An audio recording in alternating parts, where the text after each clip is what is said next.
Portage salarial et auto-entreprise, quelle différence? Que vous exerciez déjà une activité indépendante ou que vous souhaitiez vous lancer, connaître les différences entre portage salarial et auto-entreprise va forcément vous intéresser.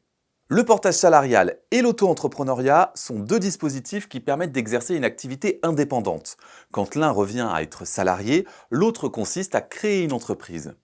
Quels sont les avantages et inconvénients de ces deux dispositifs? Comment fonctionnent-ils et à qui s'adressent-ils? On fait le point. Comprendre l'auto-entreprise avec Mansa. Mansa, la plateforme qui permet aux auto-entrepreneurs de financer leur activité. Portage salarial d'un côté, auto-entreprise de l'autre, la différence principale de ces deux dispositifs, c'est que quand le portage salarial revient à être salarié pour effectuer une mission indépendante, l'auto-entreprise revient à créer sa propre entreprise.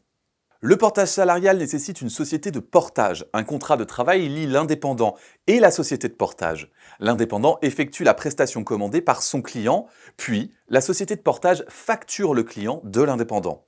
Enfin, la société de portage édite un bulletin de salaire, prélève les charges salariales et patronales, ainsi que des frais de gestion avant de rémunérer l'indépendant.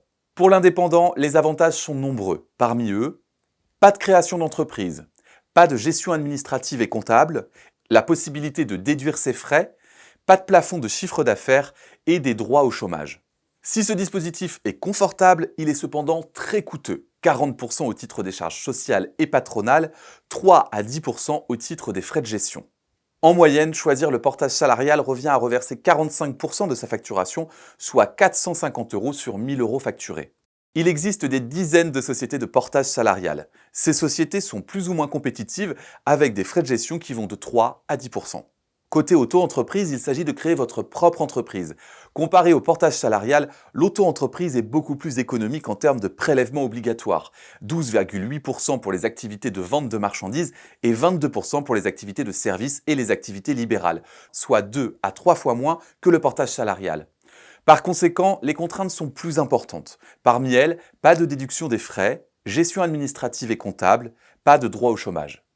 Chose importante, portage salarial et auto-entrepreneuriat ne sont pas incompatibles. Il est possible de s'appuyer sur les deux dispositifs. Par exemple, utiliser le portage salarial pour facturer certaines prestations et s'appuyer sur l'auto-entreprise pour d'autres.